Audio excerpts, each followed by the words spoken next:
കഥയെ ആരംഭിക്കുന്നത് ന്യൂയോർക്കിലെ ബഫലോയിൽ ഒരു ടോൾ കളക്ടറായി ജോലി നോക്കിക്കൊണ്ടിരിക്കുന്ന ഒരു യുവാവിനെ പരിചയപ്പെടുത്തിക്കൊണ്ടാണ്. ഹെൻറി എന്നായിരുന്നു ആ പാവത്താൻ യുവാവിന്റെ പേര്. ഒറ്റപ്പെട്ട ആ ഹൈവേയിൽ രാത്രി മുഴുവൻ ഹെൻറി തനിച്ച് ജോലി നോക്കും. അധികം വാഹനങ്ങളൊന്നും പോവാത്തതുകൊണ്ട് ഒരുപാട് ജോലിയും ഹെൻറിക്കുണ്ടാവാറില്ലായിരുന്നു. വലിയ ലക്ഷ്യങ്ങളോ സ്വപ്നങ്ങളോ ജീവിക്കാൻ ഒരു പർപ്പസോ ഒന്നുമില്ലാതെ ജീവിതത്തിന്റെ ഒഴുക്കിൽ മുമ്പോട്ട് ജീവിച്ചുകൊണ്ടിരുന്ന വ്യക്തി മാത്രമായിരുന്നു ഹെൻറി. എപ്പോഴും ഹെൻറിക്ക് ഒരു തണുപ്പൻ ഭാവമായിരുന്നു. ഒന്നിനോടും കാര്യമായി പ്രതികരിക്കുകയോ ഒന്നും തന്നെ ചെയ്യില്ല. രാത്രി മുഴുവൻ നീണ്ട ടോൾ ബൂത്തിൽ തന്റെ ജോലി കഴിഞ്ഞതും ഹെൻറി പുലർച്ചെ വീട്ടിലേക്ക് മടങ്ങിയെത്തി. തണുപ്പൻ മട്ടിലുള്ള ഭാവത്തിന് ഒരു മാറ്റവുമില്ല. ഹെൻറി വീടിനകത്തേക്ക് കയറി ചെന്നു. ഹെൻറി വിവാഹിതനാണ്. ഹെൻറിയുടെ ഭാര്യ ഡെബ്ബി ഹെൻറിയെ സ്വാഗതം ചെയ്തു. ഹെൻറിക്ക് വേണ്ടി ബ്രേക്ക്ഫാസ്റ്റ് തയ്യാറാക്കി. പക്ഷേ അവർക്കിടയിൽ സ്നേഹവായ്പകളുടെ ഒരു കൈമാറ്റമോ മറ്റോ പ്രകടമാകുന്നുണ്ടായിരുന്നില്ല. മൊത്തത്തിൽ സ്വാഭാവികമെന്നോണം നിരന്തരം നടക്കുന്ന കാര്യങ്ങൾ പോലെ അവരുടെ ജീവിതത്തിലെ ഇടപെടലുകൾ മുമ്പോട്ട് ഒഴുകിക്കൊണ്ടിരിക്കുന്നു. അത്തരത്തിലുള്ള ആ ജീവിതം ഹെൻറിയുടെ ഭാര്യയ്ക്ക് പൂർണ്ണമായും മടുത്തു തുടങ്ങിയിരുന്നു. അന്ന് ഭക്ഷണം കഴിക്കുമ്പോൾ ഡെബ്ബി ഹെൻറിയോട് ചോദിച്ചു, ഹെൻറി, നീ ഇപ്പോഴും ശരിക്കും എന്നെ പ്രണയിക്കുന്നുണ്ടോ? പിന്നല്ലാതെ തീർച്ചയായും ഞാൻ നിന്നെ പ്രണയിക്കുന്നുണ്ട്, ഹെൻറി പറഞ്ഞു. പക്ഷേ ഹെൻറിയുടെ ആ പറച്ചിലിൽ വലിയ ഭാവമാറ്റമോ ഒന്നും തന്നെ ഉണ്ടായിരുന്നില്ല. ആ ഒരു തണുപ്പം മട്ട് തന്നെ. കാര്യം എന്തെന്നാൽ ഡെബ്ബിക്ക് തങ്ങൾക്ക് കുട്ടികൾ വേണം എന്ന് വലിയ ആഗ്രഹമുണ്ടായിരുന്നു. പക്ഷേ ഹെൻറിക്കാകട്ടെ കുട്ടികളെ ഇഷ്ടമാണെങ്കിലും സ്വന്തമായി കുട്ടികൾ വേണം എന്ന താല്പര്യമേ ഇല്ല.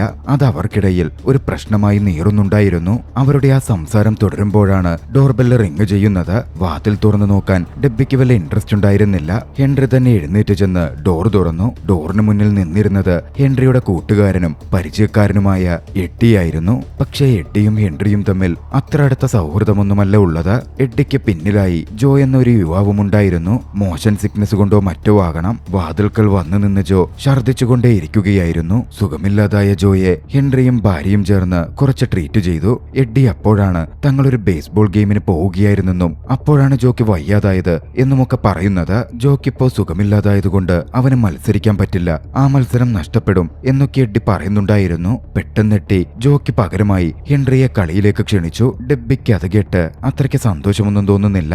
എന്നിരുന്നാലും എഡ്ഡിയുടെ ആ ഓഫർ ഹെൻറി സ്വീകരിക്കുകയാണ്. പിന്നാലെ ഹെൻറിയും ജോയും ജോയുടെ കുറച്ച് കൂട്ടുകാരും ഒന്നിച്ച് ഒരു കാറിൽ പുറപ്പെട്ടു. ഹെൻറിയായിരുന്നു കാർ ഓടിച്ചത്. എല്ലാവരും ഒരേപോലത്തെ ബേസ്ബോൾ യൂണിഫോമും ധരിച്ചിരുന്നു. പോകുന്ന വഴിയിൽ ഹെൻറി ബേസ്ബോൾ കളിയെപ്പറ്റി ചോദിച്ചു. പക്ഷേ എഡ്ഡി അതിനെപ്പറ്റി കാര്യമായ മറുപടി പറഞ്ഞില്ലെന്ന് മാത്രമല്ല, പോകുന്ന വഴിയിൽ ATM മുമ്പിൽ കുറച്ച് പണമെടുക്കാൻ നിർത്തണം എന്നും ആവശ്യപ്പെട്ടു. എഡ്ഡിയും ഹെൻറിയുമല്ലാതെ എഡ്ഡിയുടെ മറ്റ് രണ്ട് സുഹൃത്തുക്കളും ആ വണ്ടിയിൽ ഉണ്ടായിരുന്നു. ATM മുമ്പിൽ കാർ നിർത്തി ഇപ്പോൾ വരാമെന്ന് പറഞ്ഞ് അവർ മൂവരും കാറിൽ നിന്നിറങ്ങി. കാർ ഓണാക്കി. ഇവിടെ തന്നെ വെയിറ്റ് ചെയ്തോ, ഇപ്പോൾ വരാമെന്ന് പറഞ്ഞ് അവർ മുമ്പോട്ട് നടന്നു. അവരങ്ങനെ പോയപ്പോഴാണ് ഹെൻറി അത് ശ്രദ്ധിക്കുന്നത്. ആ കാറ് ലീഗലായി തോന്നുന്നുണ്ടായിരുന്നില്ല. മോഷണ കാറ് പോലെ ചില സാധ്യതകൾ ഹെൻറി അതിൽ നോക്കിക്കണ്ടു. അതിലെ വയറുകൾ കട്ട് ചെയ്ത് കൂട്ടിച്ചേർത്തിട്ടൊക്കെയായിരുന്നു സ്റ്റാർട്ട് ചെയ്യപ്പെട്ടിരുന്നത്. എഡ്ഡി ആ കാർ മോഷ്ടിച്ചു കൊണ്ടുവന്നതാണോ? ഹെൻറി സംശയിച്ചിരിക്കാൻ തുടങ്ങി. പക്ഷേ ആ സമയമാണെന്ന് വ്യക്തമാകുന്നത് എഡ്ഡിയും സംഘവും വന്നത് ബേസ്ബോൾ കളിക്കോ മറ്റോ ആയിരുന്നില്ല. യാഥാർത്ഥ്യത്തിൽ അവർ ആ ബാങ്ക് കൊള്ളയടിക്കാനായിരുന്നു ശ്രമിക്കുന്നത്. അതിലേക്കാണ് ഒരു ബന്ധവുമില്ലാതെ അബദ്ധത്തിൽ ഹെൻറി ഇപ്പോൾ വന്നുപെട്ടിരിക്കുന്നത്. എഡ്ഡിയും സംഘവും ബാങ്കിനകത്ത് കയറി മുഖംമൂടിയൊക്കെ ധരിച്ച് മോഷണ ശ്രമം നടത്തി. പക്ഷെ അവർ പൂർണ്ണമായും അൺപ്രിപ്പയർഡ് ആയിരുന്നു. സെക്യൂരിറ്റി അലാം അടിച്ചതോടെ അവർ ഭയന്ന് പലവഴിക്കായി ഓടി. കാറിലായിരുന്ന ഹെൻറി കാറിനകത്ത് പെട്ടിരിക്കുന്നുണ്ട്. ഒരു സെക്യൂരിറ്റി ഗാർഡ് ഹെൻറിയുടെ കാർ ശ്രദ്ധിച്ചിരുന്നു. അതേ യൂണിഫോമിലുണ്ടായിരുന്ന ഹെൻറിയെ കണ്ടതും തോക്കു ചൂണ്ടി അയാൾ ഹെൻറിയെ ബന്ദിയാക്കി നിർത്തി. എന്താ നടക്കുന്നത് എന്നൊരു പിടുത്തവുമില്ലാതിരുന്ന ഹെൻറി തന്റെ കൈകൾ ഉയർത്തി സറണ്ടർ ചെയ്തു. പിന്നെ പറയണ്ടല്ലോ, താൻ ചെയ്തിട്ട് പോലുമില്ലാത്ത കുറ്റകൃത്യത്തിന്റെ പേരിൽ, തനിക്കൊരു അറിവുമില്ലാത്ത കുറ്റകൃത്യത്തിന്റെ പേരിൽ ഹെൻറി കുറ്റവാളിയാക്കപ്പെട്ടു. വിചാരണയ്ക്ക് വിധേയനായി. ഹെൻറിയുടെ പാർട്ട്നേഴ്സിനെ പറ്റിയൊക്കെ ഉദ്യോഗസ്ഥർ ചോദ്യം ചെയ്തെങ്കിലും ആരെയും ഒറ്റുകൊടുക്കാൻ ഹെൻറിക്ക് മനസ്സ് വരുന്നുണ്ടായിരുന്നില്ല. ഹെൻറി എഡ്ഡിയെയും കൂട്ടുകാരെയും പറ്റി പറഞ്ഞതേയില്ല. എന്തിനേറെ പറയുന്നു, ആ കാരണങ്ങൾ കൊണ്ടൊക്കെയും 3 കൊല്ലത്തോളം ഹെൻറിക്ക് ജഡ്ജ് തടവ് ശിക്ഷ വിധിച്ചു. അതും മോഷണ ശ്രമത്തിന്റെ പേരിൽ. പാവമായ എപ്പോഴും സൈലന്റായ ഹെൻറി ഒന്നും മിണ്ടാതെ ആ ശിക്ഷയും ഏറ്റുവാങ്ങുന്നുണ്ട്. ഹെൻറി അങ്ങനെ ജയിലിലെ തന്റെ സെല്ലിലേക്ക് എത്തിച്ചേർന്നു. ഹെൻറിയെ സംബന്ധിച്ചിടത്തോളം ആ സെല്ലിലെ ജീവിതവും പുറത്ത് ഹെൻറി ജീവിച്ചിരുന്ന ജീവിതവും തമ്മിൽ വലിയ മാറ്റങ്ങൾ ഉണ്ടായിരുന്നില്ല. അതുകൊണ്ട് തന്നെ വളരെ വേഗം അവിടവുമായി താതാത്മ്യപ്പെടാൻ ഹെൻറിക്ക് കഴിഞ്ഞു. മാക്സ് സാൾസ്മാൻ ആയിരുന്നു ഹെൻറിയുടെ സെൽമേറ്റ് ആയിട്ടുണ്ടായിരുന്നത്. കഴിഞ്ഞ 50 കൊല്ലത്തോളമായി ജയിലിൽ കഴിയുന്നൊരു വ്യക്തി. തട്ടിപ്പുകാരനായിരുന്ന മാക്സ് ഒക്കെയും വിട്ടൊഴിഞ്ഞ് ജയിലിലെ ജീവിതവുമായി പൊരുത്തപ്പെട്ട് താൻ ഏറ്റവും സന്തോഷമായിരിക്കുന്നത് ജയിലിലാണെന്ന് തെറ്റാണെന്ന് തിരിച്ചറിഞ്ഞ് അവിടെ തന്റെ ജീവിതം പരോള് പോലും എടുക്കാതെ തുടർന്ന് കൊണ്ടുപോവുകയായിരുന്നു. ഹെൻറിയും മാക്സും വളരെ പെട്ടെന്ന് തന്നെ സൗഹൃദത്തിലായി. ഇരുവരുടെയും കുറ്റകൃത്യങ്ങളെപ്പറ്റി അവർ പരസ്പരം ചോദിച്ചറിഞ്ഞു. മാക്സ് ആയിരുന്നു ഹെൻറിക്ക് ജയിലിലെ നിയമങ്ങളെപ്പറ്റിയൊക്കെ വിശദീകരിച്ചു കൊടുത്തത്. ജയിലിലുള്ള ഭീകരന്മാരായ പ്രശ്നക്കാരായ ക്രിമിനൽസിനെ പറ്റിയൊക്കെ മാക്സ് തന്നെ ഹെൻറിക്ക് വിശദീകരിച്ചു കൊടുക്കുന്നുമുണ്ട്. ഭക്ഷണ സമയം സംസാരിക്കുമ്പോൾ മാക്സ് ഹെൻറിയോടൊരു കാര്യം പറഞ്ഞു. യഥാർത്ഥ ക്രൈം, കുറ്റം എന്ന് പറയുന്നത് നിങ്ങൾ നിങ്ങളുടെ സ്വപ്നത്തിനു വേണ്ടി, ഡ്രീമിനു വേണ്ടി ഒന്നും ചെയ്തില്ല എന്നതാണ്. ഹെൻറിയുടെ ഡ്രീം എന്തായിരുന്നു എന്ന് മാക്സ് ഹെൻറിയോട് ചോദിച്ചു. ജീവിതത്തിൽ ലക്ഷ്യബോധമോ സ്വപ്നമോ ഒന്നുമില്ലാതിരുന്ന ഹെൻറി അത്തരത്തിൽ ഒന്നിനെപ്പറ്റി തിരികെ മാക്സിനോട് ചോദിക്കുകയാണ്. ജീവിതത്തിൽ എപ്പോഴെങ്കിലും തനിക്കൊരു സ്വപ്നമുണ്ടായിരുന്നോ എന്ന കാര്യത്തിൽ ഹെൻറി സംശയം പ്രകടിപ്പിക്കുകയും ചെയ്തു. മാക്സ് നന്നായി തന്നെ ഒന്ന് അതിശയിച്ചിരുന്നു. സ്വപ്നവും ലക്ഷ്യവും ഒന്നുമില്ലാത്ത ഒരു ജീവിതം അതെന്ത് തരം ജീവിതമായിരിക്കും എന്ന തരത്തിൽ മാക്സ് സംസാരിച്ചു തുടങ്ങി. ഹെൻറിയുടെ മനസ്സിലേക്ക് ആഴത്തിൽ വേരാഴ്ത്തുന്ന തരത്തിൽ വാക്കുകൾ കൊണ്ട് സ്വാധീനം ചെലുത്താൻ മാക്സിന് സാധിക്കുന്നുണ്ടായിരുന്നു. തനിക്കും ജീവിതത്തിൽ ഒരു സ്വപ്നം വേണം എന്ന് ഹെൻറിക്കും തോന്നിത്തുടങ്ങുന്ന സമയം, നിന്റെ ജീവിതം നല്ലതാവണമെങ്കിൽ ആദ്യം നിനക്ക് ഒരു സ്വപ്നമുണ്ടാവണം എന്ന് മാക്സ് കൂട്ടിച്ചേർക്കുന്നുണ്ട്. കഥ അവിടെ നിന്നും 6 മാസത്തിനപ്പുറത്തേക്ക് പോകുന്നു. ഡെബ്ബി ഹെൻറിയെ കാണാൻ ജയിലിൽ എത്തിയിരുന്നു. പണ്ടത്തെ പോലെ തന്നെ നിർവികാരമായ ഒരു മീറ്റിംഗ് ആയിരുന്നു ഇരുവർക്കും ഇടയിൽ ഒരു താല്പര്യമേ ഉണ്ടായിരുന്നില്ല.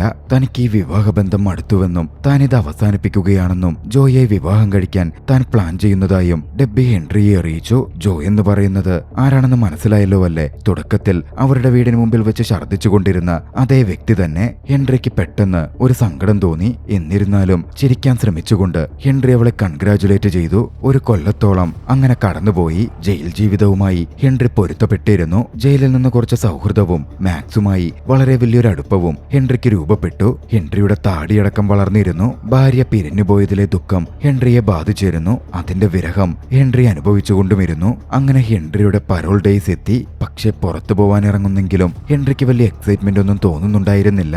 മാക്സിനോട് ഹെൻറി യാത്ര പറഞ്ഞു. പുറത്തിറങ്ങിയ ഹെൻറിക്ക് എങ്ങോട്ടേക്ക് പോകണം എന്നൊരു പിടിയും കിട്ടുന്നുണ്ടായിരുന്നില്ല. ഹെൻറിയെ സ്വീകരിക്കാനും ആരും എത്തിയിരുന്നുമില്ല.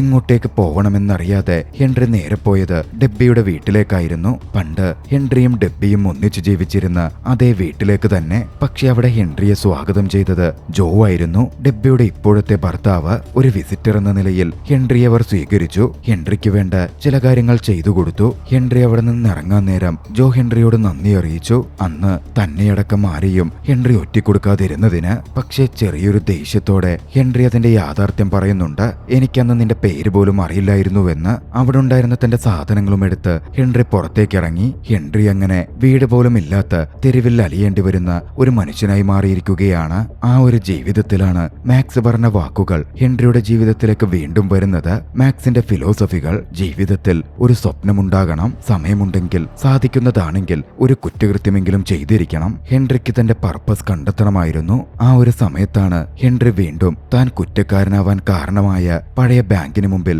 വീണ്ടും എത്തിച്ചേരുന്നത്. ചിന്തയിൽ ഡോറ് മുറിച്ചു കിടന്ന ഹെൻറിയെ ഒരു കാർ വന്നിടിച്ചു. ഹെൻറി താഴെ വീണു. ഹെൻറിയെ കാറിടിച്ച ലേഡിയുടെ പേര് ജൂലി എന്നായിരുന്നു. ബഫലോട്ടോ ആർട്സിലൂടെ ഫേമസ് ആയ ഒരു ലോക്കൽ ആക്ട്രസ് ആയിരുന്നു അവർ. അവിടുത്തെ ഒരു തിയേറ്ററിൽ നിലവിൽ നാടകത്തിന്റെ ഭാഗമായി അവർ വർക്ക് ചെയ്യുന്നുമുണ്ട്. ജൂലി വളരെ ദയാലുവായ നല്ലൊരു സ്ത്രീയായിരുന്നു. ഹെൻറി ഓക്കെയാണെന്ന് അറിഞ്ഞതും ട്രാഫിക്കിൽ തടസ്സമുണ്ടാക്കിയതിന് ജൂലി ഹെൻറിയെ ചെറിയ തോതിലെങ്കിലും ശകാരിക്കുന്നുണ്ട്. യാഥാർത്ഥ്യത്തിൽ തനിക്കെതിരെ കേസ് വരാതിരിക്കാൻ ജൂലി കഷ്ടപ്പെട്ട് അഭിനയിച്ചതായിരുന്നു അത്. ബാങ്കിന്റെ സെക്യൂരിറ്റി ഗാർഡ് ഫ്രാങ്ക് വന്ന് ഹെൻറിയെ പിടിച്ചെഴുന്നേൽപ്പിച്ച് അടുത്തുള്ള ഷോപ്പിലേക്ക് കൊണ്ടുപോയി. ആ സമയം ഹെൻറി പഴയ ബാങ്ക് റോബറാണ് എന്ന കാര്യം ഫ്രാങ്ക് മനസ്സിലാക്കി കഴിഞ്ഞിരുന്നു. ജൂലിയും അങ്ങോട്ടേക്ക് വന്ന് ഹെൻറിയോട് സംസാരിച്ചു. തന്റെ റിഹേഴ്സലിന് തിയേറ്ററിലേക്ക് പോകുന്നതിന് മുമ്പ് ഹെൻറിക്കായി അവർ ഒരു കോഫിയും വാങ്ങിക്കൊടുത്തു. അപ്പോഴാണ് ജൂലിയെ ഹെൻറി ശ്രദ്ധിക്കുന്നതും പഴയ ആഡിന്റെ കാര്യം ആലോചിച്ച് അവന് ചിരി വരുന്നതും. ജൂലിയും ഹെൻറിയും അന്ന് കുറച്ച് സംസാരിക്കുന്നുണ്ട്. പിന്നീട് ജൂലി അവിടെ നിന്ന് പോവുകയും ചെയ്തു. ഹെൻറി പിന്നാലെ അവിടുത്തെ ടോയ്ലറ്റിലേക്ക് പോയി. ആ സമയമാണ് അവിടുത്തെ വാഷ്റൂം ഏരിയയിൽ ഒട്ടിച്ചിരുന്ന പഴയ ചില ന്യൂസ് പേപ്പർ ക്ലിപ്പുകളും മറ്റും ഹെൻറി നോക്കിക്കാണുന്നത്. അതിലുണ്ടായിരുന്ന ഒരു ഓൾഡ് ആർട്ടിക്കിളിൽ പണ്ട് പ്രൊഹിബിഷൻ കാലത്ത് തിയേറ്റർ കണക്ട് ചെയ്ത് ഒരു ടണൽ അവിടെ ക്രിയേറ്റ് ചെയ്തിരുന്നു എന്നതിനെ പറ്റിയുള്ള വാർത്തയായിരുന്നു അത്. ജൂലി പെർഫോം ചെയ്യുന്ന ആ തിയേറ്ററിൽ നിന്നാണ് ടണൽ ആരംഭിക്കുന്നത്. ടണൽ അവസാനിക്കുന്നതോ നിലവിൽ ബാങ്ക് പ്രവർത്തിക്കുന്ന കെട്ടിടത്തിന്റെ വോൾട്ട് ഏരിയയിലും. അതായത് ചുരുക്കി പറഞ്ഞാൽ തിയേറ്ററിനകത്തുള്ള ടണലിലൂടെ ഒരാൾക്ക് കടന്നു കയറിയാൽ ബാങ്കിന്റെ ലോക്കറിൽ എത്തിച്ചേരാം. ഹെൻറി പെട്ടെന്ന് ചില ആലോചനകളിൽ മുഴുകി. എന്തോന്ന് ഹെൻറിക്ക് തോന്നുന്നുണ്ടായിരുന്നു. ഹെൻറി പിന്നാലെ അടുത്ത ദിവസം ജയിലിലെത്തി മാക്സിനെ കണ്ടു. ഒടുവിൽ താൻ തന്റെ പർപ്പസ് സ്വപ്നം കണ്ടെത്തി എന്ന് ഹെൻറി മാക്സിനോട് പറഞ്ഞു. എന്താണത് എന്ന് മാക്സ് ചോദിച്ചപ്പോ, മുമ്പ് കൊള്ളയടിക്കാത്തതിന്റെ പേരിൽ താൻ ജയിലിൽ വന്നല്ലോ, ഇത്തവണ അതേ ബാങ്കിൽ തന്നെ മോഷണം നടത്താനാണ് താൻ തീരുമാനിച്ചിരിക്കുന്നത് ഹെൻറി വ്യക്തമാക്കി. ഹെൻറിയുടെ സ്വപ്നത്തെപ്പറ്റി കേട്ടതും മാക്സ് അതിശയിച്ചു തന്നെ പോകുന്നുണ്ട്. ഇത് എന്ത് തരം സ്വപ്നമാണ്, അതും ഒരു ബാങ്ക് മോഷ്ടിക്കുക എന്നത് എന്നായിരുന്നു മാക്സിന്റെ മറുചോദ്യം. അത്തരത്തിൽ മോഷണം നടത്തി ജയിലിൽ കഴിയുന്ന ഒരു വ്യക്തിയെപ്പറ്റിയും മാക്സ് പറയുന്നുണ്ട്. നിന്റെ ഈ തോന്നലൊക്കെ മാറ്റിവെച്ചേക്ക് എന്നും മാക്സ് കൂട്ടിച്ചേർത്തു. പക്ഷേ ഹെൻറി ഉറപ്പിച്ചിരുന്നു. മാക്സിനോടും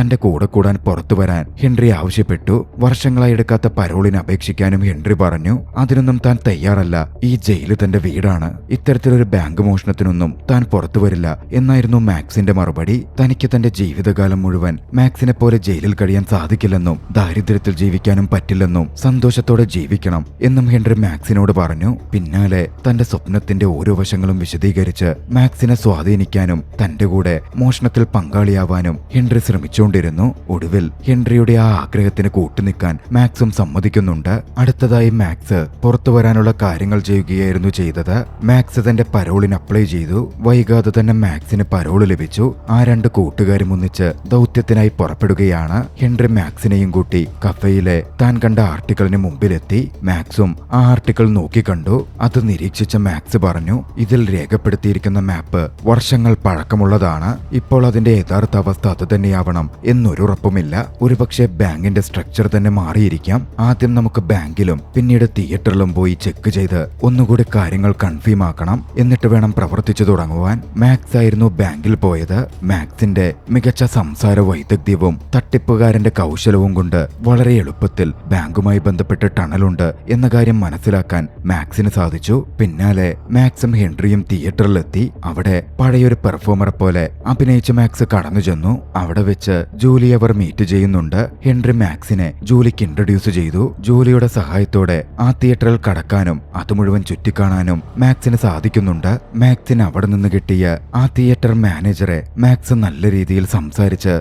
തന്റെ വശത്താക്കി. തിയേറ്ററുമായി ബന്ധപ്പെട്ട ടണലിനെ പറ്റിയൊക്കെ തമാശ രീതിയിലെന്ന പോലെ മാക്സ് അന്വേഷിക്കുകയും ചെയ്തു. ആ ടണലൊക്കെ അടച്ചുമൂടപ്പെട്ടല്ലോ എന്നായിരുന്നു മാനേജർ പറഞ്ഞത്. ടണലൊക്കെ അടച്ച് ആ ഭാഗം തിയേറ്ററിന്റെ ഡ്രസ്സിംഗ് റൂമാക്കി മാറ്റിയെന്നും മാനേജർ വ്യക്തമാക്കുന്നുണ്ട്. മാക്സ് മാനേജർക്കൊപ്പം ആ റൂമിലെത്തി അവിടമൊക്കെ നോക്കിക്കാണുകയും ടണൽ ഇപ്പോഴും എക്സിസ്റ്റ് ചെയ്യുന്നുണ്ടോ എന്ന് പരിശോധിക്കുകയും ഒക്കെ ചെയ്തു. ആർക്കും സംശയം തോന്നാത്ത രീതിയിലായിരുന്നു മാക്സിന്റെ ആ പെരുമാറ്റവും മറ്റും. ഇതേ സമയം മറുവശത്ത് ഹെൻറിയും ജൂലിയും സംസാരിക്കുകയാണ്. ജൂലിയെ ഇഷ്ടപ്പെട്ട ഹെൻറി ജൂലിയെ ഒരു ഡേറ്റിന് ക്ഷണിച്ചു. ഹെൻറിയെ ജൂലിക്കും ഇഷ്ടപ്പെട്ടിരുന്നു. അവരൊന്നിച്ച് ഡേറ്റിന് പോവാം എന്ന് തീരുമാനിക്കുന്നുമുണ്ട്. അവരൊന്നിച്ച് പുറത്തുപോയി. വളരെ മികച്ച ഡേറ്റായി അത് മാറിയിരുന്നു. അവരൊന്നിച്ച് അന്ന് രാത്രി ചെലവിടുകയും ചെയ്തു. പിന്നീട് മാക്സും ഹെൻറിയും തങ്ങളുടെ പ്ലാനിനെ പറ്റി സംസാരിക്കുന്നുണ്ട്. കാര്യങ്ങൾ കുറച്ചുകൂടി എളുപ്പമാക്കണമെങ്കിൽ തിയേറ്റർ പ്ലേയിലേക്ക് ഹെൻറി ഒരു റോള് ചെയ്യാൻ കടന്നു കയറണം. മാത്രമല്ല നിലവിൽ ടണൽ പോകുന്ന വഴി അടച്ചിരിക്കുകയാണല്ലോ. അവിടെയുള്ള ഡ്രസ്സിംഗ് റൂം ഹെൻറി സ്വന്തമാക്കുകയും വേണം. ചെറിയ ഓർച്ചാഡ് എന്ന നാടകമാണ് അവിടെ അരങ്ങേറാനിരിക്കുന്നത്. അതിന്റെ റിഹേഴ്സലാണ് നടക്കുന്നത്. അതിലെ ഒരു പ്ലെയറെ വിദഗ്ധമായി ഒഴിവാക്കിയാൽ ഹെൻറിക്ക് അവിടെ റീപ്ലേസ് ചെയ്യാൻ സാധിച്ചേക്കും എന്ന് മാക്സ് ഊഹിച്ചു. പക്ഷേ അതിന് ആദ്യം ആ നാടകത്തിന്റെ ഡയറക്ടറെ കൺവിൻസ് ചെയ്യേണ്ടതുണ്ട്. ആളൊരു വയലന്റ് ഡയറക്ടറാണ്. മുഴുവൻ സമയവും ജൂലിയോട് അഭിനയം നന്നായില്ലെന്ന് പറഞ്ഞ് മണിക്കൂറുകൾ നീളുന്ന ക്ലാസ് എടുക്കലാണ് അയാളുടെ പ്രധാന വിനോദം. വേണ്ട കാര്യങ്ങൾ ചെയ്തതോടെ ഹെൻറിക്ക് ജൂലിക്കൊപ്പം നാടകത്തിൽ അഭിനയിക്കാനുള്ള അവസരം തെളിഞ്ഞു വന്നു. ആദ്യം താൻ അഭിനയിക്കുന്ന കാര്യത്തിൽ ഹെൻറിക്ക് ഭയമുണ്ടായിരുന്നെങ്കിലും ഹെൻറി ഒരു നാച്ചുറൽ ആക്ടറാണ് എന്ന് പറഞ്ഞ മാക്സ് കോൺഫിഡൻസ് കൊടുത്തതോടെ ഹെൻറി ഒന്ന് ശ്രമിച്ചു. ഡയറക്ടർ അടക്കം അതിൽ കൺവിൻസ്ഡ് ആയി. ജൂലിയും ഇംപ്രസ്ഡ് ആയി. ഹെൻറി അങ്ങനെ നാടകത്തിന്റെ ഭാഗമാവുകയാണ്. കൂട്ടത്തിൽ അവർ ആഗ്രഹിച്ച പോലെ ആ ഡ്രസ്സിംഗ് റൂമും അവർക്ക് ലഭിച്ചു. ആദ്യഘട്ടത്തിൽ തന്നെ അവർ ചെയ്തത് പൂർണ്ണമായി അടച്ചിരുന്ന ടണൽ പൂട്ടിക്കെട്ടിയിരുന്ന ഭാഗത്തെ ഭിത്തി തകർക്കുക എന്നതായിരുന്നു. അത് തകർത്തതും അതിനപ്പുറത്തേക്ക് നീളുന്ന ടണൽ അവർ നോക്കിക്കണ്ടു. പക്ഷേ ടണൽ അടച്ച സമയത്ത് അതിനുള്ളിൽ കുറേയധികം മണലിട്ടാണ് അടച്ചിരിക്കുന്നത്.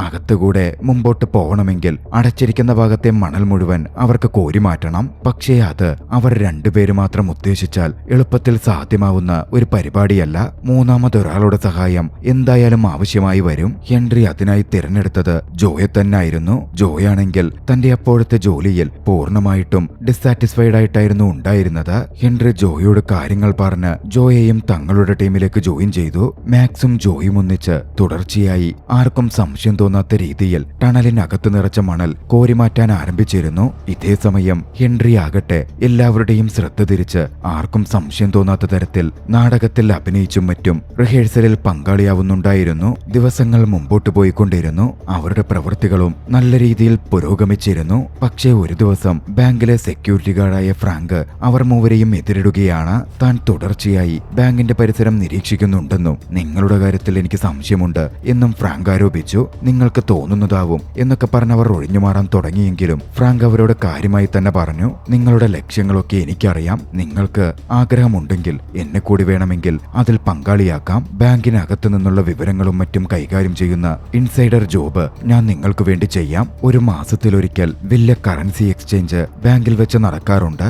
അന്ന് ബാങ്കിൽ അത്രയധികം പണമുണ്ടാവും. അതിനെപ്പറ്റിയൊക്കെ കൃത്യമായി താൻ ഇൻഫോം ചെയ്യാം. പക്ഷേ എനിക്കും നല്ലൊരു പങ്ക് കിട്ടണം. ഞാൻ റിട്ടയർഡ് ആവാൻ പോവുകയാണ്. എനിക്കും സ്വസ്ഥമായി സെറ്റിൽ ചെയ്യണം. ഫ്രാങ്കിന്റെ വാക്കുകൾ കേട്ട് മാക്സ് അടക്കം അതിശയിക്കുന്നുണ്ട്. പക്ഷേ ഫ്രാങ്ക് അത്തരത്തിൽ പ്രവർത്തിക്കുന്നതിന് നല്ലൊരു കാരണം വേണമല്ലോ. അതിനെപ്പറ്റി മാക്സിന് സംശയമുണ്ടായിരുന്നു. ഫ്രാങ്ക് തന്നെ അത് പറഞ്ഞുകൊടുത്തു. ഫ്രാങ്കിന്റെ ഭാര്യ സുഖമില്ലാതെ മരണാവസ്ഥയിൽ കിടക്കുമ്പോ അതേ ബാങ്കിൽ ചികിത്സാ സഹായത്തിന് ഒരു ലോണിനായി ഫ്രാങ്ക് ചെന്നിരുന്നു. പക്ഷേ അത്രയും നാൾ അവിടെ ജോലി ചെയ്ത ഫ്രാങ്കിന് പോലും ലോൺ നിഷേധിക്കപ്പെട്ടു. അതായിരുന്നു ഫ്രാങ്കിന്റെ ഉള്ളിൽ ബാങ്കിനോടൊരു വെറുതോന്നാൻ കാരണവും. ഫ്രാങ്കിന്റെ വിശദീകരണത്തിൽ നിന്ന് മുഴുവനായി തങ്ങളുടെ കൂട്ടത്തിൽ ഉൾപ്പെടുത്താൻ പറ്റിയ വ്യക്തിയാണ് ഫ്രാങ്ക് എന്നവർക്ക് തോന്നുകയാണ്. അതോടെ ഫ്രാങ്കിനെയും അവർ മോഷണത്തിൽ കൂടെ കൂട്ടി. അങ്ങനെ ഇരിക്കെയാണ് ജോ ഒരു ദിവസം എട്ടിയെയും കൂടി അങ്ങോട്ടേക്ക് കൂട്ടിക്കൊണ്ടുവരുന്നത്. തനിക്കും മോഷണത്തിന്റെ ഭാഗമാകണം എന്ന് എട്ടി ആവശ്യപ്പെട്ടു. പക്ഷേ മണല് കോരാനോ തുറക്കാനോ ഒന്നും എട്ടി ഒരുക്കമായിരുന്നില്ല. കൈ നനയാതെ മീൻ പിടിക്കലായിരുന്നു എട്ടിയുടെ ലക്ഷ്യം. മറ്റു വഴികളൊന്നും ഇല്ലാത്തതുകൊണ്ട് അവർ എട്ടിയെ കൂടി തങ്ങളുടെ കൂട്ടത്തിൽ ചേർക്കുന്നുണ്ട്. അങ്ങനെ ഫൈനൽ റിഹേഴ്സൽ നടക്കുന്ന സമയം പ്രശ്നക്കാരനായ ഡയറക്ടർ ജൂലിയുടെ അഭിനയത്തിന്റെ പേരിൽ അന്നും ജൂലിയെ അപമാനിച്ച് സംസാരിച്ചു. ആകെ തകർന്ന ജൂലി പൊട്ടിക്കരഞ്ഞ് തന്റെ മുറിയിലേക്ക് പോയി. ജൂലിയെ സ്നേഹിച്ചിരുന്ന ഹെൻറി പിന്നാലെ ചെന്നിരുന്നു. ജൂലിയെ അവൻ ആശ്വസിപ്പിക്കാൻ ശ്രമിച്ചു. അന്നവൻ അവളോടായി പറഞ്ഞു, നീ പേടിക്കണ്ട.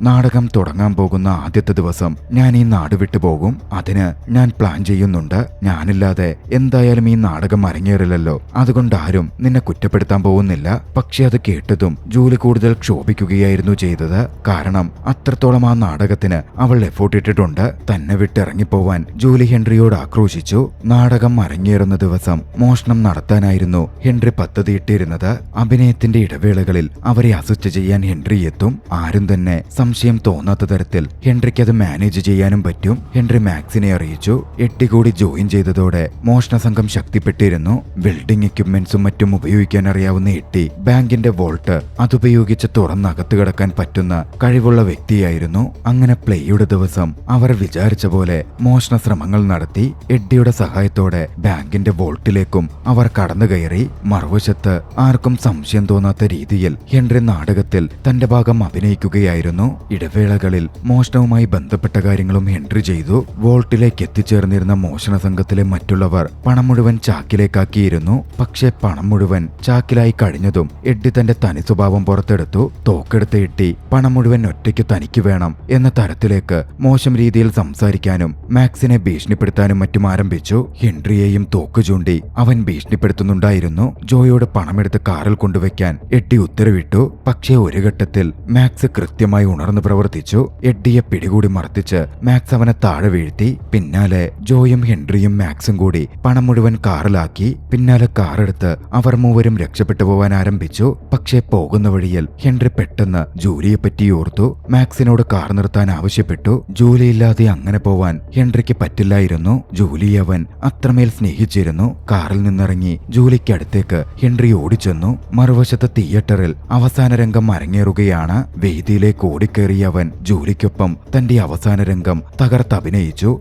തന്റെ പ്രണയം തുറന്നു പറയുന്ന ഒരു രംഗമായിരുന്നു അത്. അതിലൂടെ തന്റെ തന്നെ പ്രണയം ഹെൻറി ജൂലിയോട് പ്രകടിപ്പിച്ചിരുന്നു. നാടകം അവസാനിക്കുകയാണ്. ജൂലിയോട് മോസ്കോയിൽ വന്ന് തന്നെ മീറ്റ് ചെയ്യണം എന്നുകൂടി പോകുന്നതിന് മുമ്പ് ഹെൻറി കൂട്ടിച്ചേർത്തു. ഹെൻറി രക്ഷപ്പെട്ട് അവർക്കൊപ്പം പോവുമെന്നും ജൂലിക്കൊപ്പം സന്തോഷത്തോടെ ജീവിക്കുമെന്നുള്ള സൂചനയോടെ ചലച്ചിത്രം അവസാനിക്കുകയാണ്. രസകരമായ ഈ മോഷണ ചലച്ചിത്രം നിങ്ങൾക്കിഷ്ടമായെങ്കിൽ വീഡിയോ ലൈക്ക് ചെയ്യുക. അഭിപ്രായങ്ങളും നിർദ്ദേശങ്ങളും കമന്റുകളിൽ രേഖപ്പെടുത്തുക. കഴിയുമെങ്കിൽ ചാനൽ സബ്സ്ക്രൈബ് ചെയ്തും കൂട്ടുകാർക്ക് ഷെയർ ചെയ്തു കൊടുത്തും ഞങ്ങളെ സപ്പോർട്ട് ചെയ്യുക. അടുത്ത എപ്പിസോഡിൽ മറ്റൊരു മികച്ച ചലച്ചിത്രവുമായി നമുക്ക് കണ്ടുമുട്ടാം. അതുവരെ ബൈ.